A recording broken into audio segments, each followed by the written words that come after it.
KaraokeBooks. Moby-Dick, or The Whale. Herman Melville. Audiobook. Chapter 108.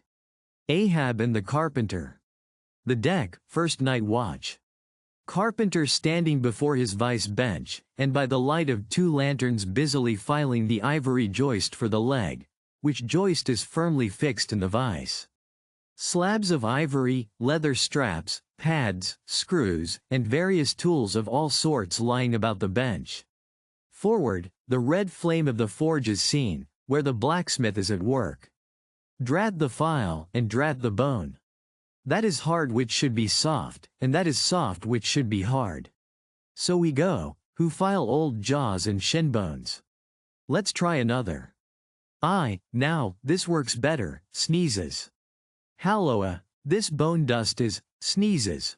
Why it's, sneezes, yes it's, sneezes. Bless my soul, it won't let me speak. This is what an old fellow gets now for working in dead lumber. Saw a live tree, and you don't get this dust. Amputate a live bone, and you don't get it, sneezes. Come, come, you old smut, there, bear a hand, and let's have that ferrule and buckle screw. I'll be ready for them presently. Lucky now, sneezes, there's no knee joint to make. That might puzzle a little. But a mere shin bone. Why it's easy as making hop poles. Only I should like to put a good finish on. Time, if I but only had the time, I could turn him out as neat a leg now as ever, sneezes, scrape to a lady in a parlor. Those buckskin legs and calves of legs I've seen in shop windows wouldn't compare at all. They soak water, they do. And of course get rheumatic, and have to be doctored, sneezes, with washes and lotions, just like live legs. There, before I saw it off, now, I must call his old mogulship, and see whether the length will be all right. Too short, if anything, I guess. Ha! That's the heel, we are in luck. Here he comes, or it's somebody else, that's certain. Ahab, advancing. During the ensuing scene, the carpenter continues sneezing at times. Well, manmaker. Just in time, sir. If the captain pleases, I will now mark the length. Let me measure, sir. Measured for a leg. Good. Well, it's not the first time. About it. There, keep thy finger on it. This is a cogent vice thou hast here, carpenter, let me feel its grip once. So, it does pinch some. Oh, sir, it will break bones, beware, beware. No fear, I like a good grip. I like to feel something in this slippery world that can hold, man. What's Prometheus about there? The blacksmith, I mean, what's he about? He must be forging the buckle screw, sir, now. Right. It's a partnership, he supplies the muscle part. He makes a fierce red flame there. Aye, sir, he must have the white heat for this kind of fine work. So he must. I do deem it now a most meaning thing, that old Greek, Prometheus, who made men, they say, should have been a blacksmith and animated them with fire.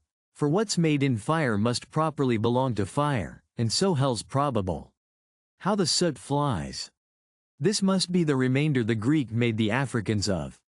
Carpenter, when he's through with that buckle, tell him to forge a pair of steel shoulder blades. There's a peddler aboard with a crushing pack. Sir? Hold. While Prometheus is about it, I'll order a complete man after a desirable pattern. Imprimis, 50 feet high in his socks. Then, chest modeled after the Thames Tunnel. Then, legs with roots to 'em, to stay in one place.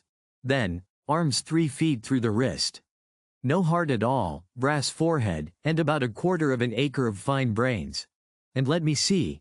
Shall I order eyes to see outwards? No, but put a skylight on top of his head to illuminate inwards. There, take the order, and away. Now, what's he speaking about, and who's he speaking to, I should like to know. Shall I keep standing here? Aside.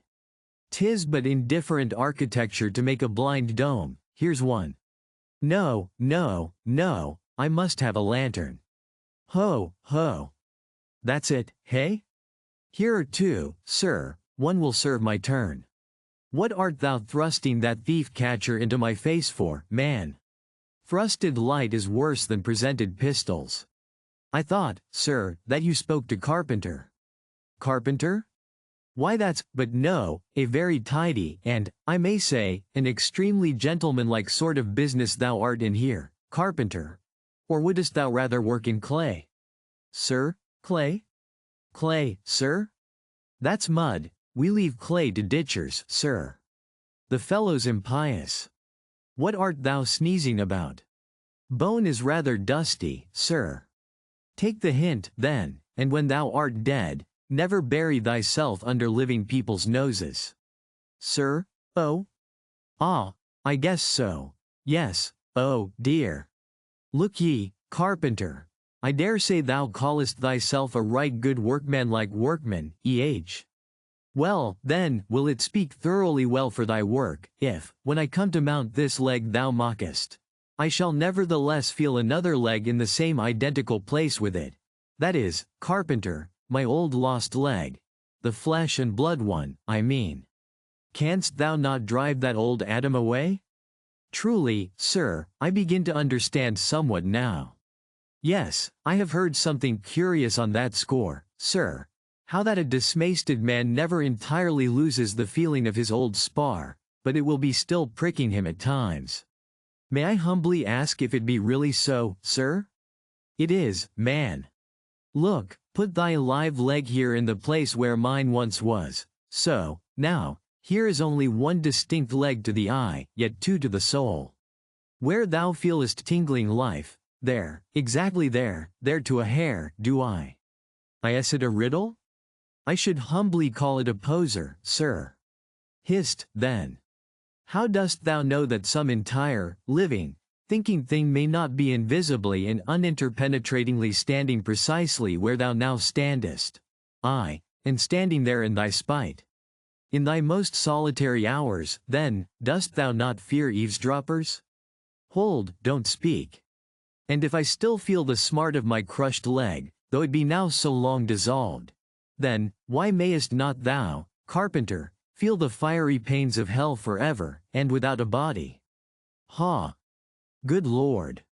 Truly, sir, if it comes to that, I must calculate over again. I think I didn't carry a small figure, sir. Look ye, pudding heads should never grant premises. How long before the leg is done? Perhaps an hour, sir. Bungle away at it then, and bring it to me, turns to go. Oh, life! Here I am, proud as Greek god, and yet standing debtor to this blockhead for a bone to stand on. Cursed be that mortal inter-indebtedness which will not do away with ledgers. I would be free as air, and I'm down in the whole world's books. I am so rich, I could have given bid for bid with the wealthiest praetorians at the auction of the Roman Empire, which was the world's, and yet I owe for the flesh and the tongue I brag with. By heavens! I'll get a crucible and into it, and dissolve myself down to one small, compendious vertebra. So. Carpenter, resuming his work. Well, well, well. Stubb knows him best of all, and Stubb always says he's queer. Says nothing but that one sufficient little word queer. He's queer, says Stubb. He's queer, queer, queer, and keeps dinning it into Mr. Starbuck all the time. Queer, sir, queer, queer, very queer. And here's his leg. Yes, now that I think of it, here's his bedfellow. Has a stick of whale's jawbone for wife. And this is his leg, he'll stand on this. What was that now about one leg standing in 3 places, and all 3 places standing in one hell? How was that? Oh. I don't wonder he looked so scornful at me.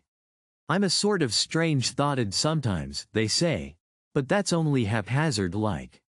Then, a short, little old body like me, should never undertake to wade out into deep waters with tall, heron-built captains.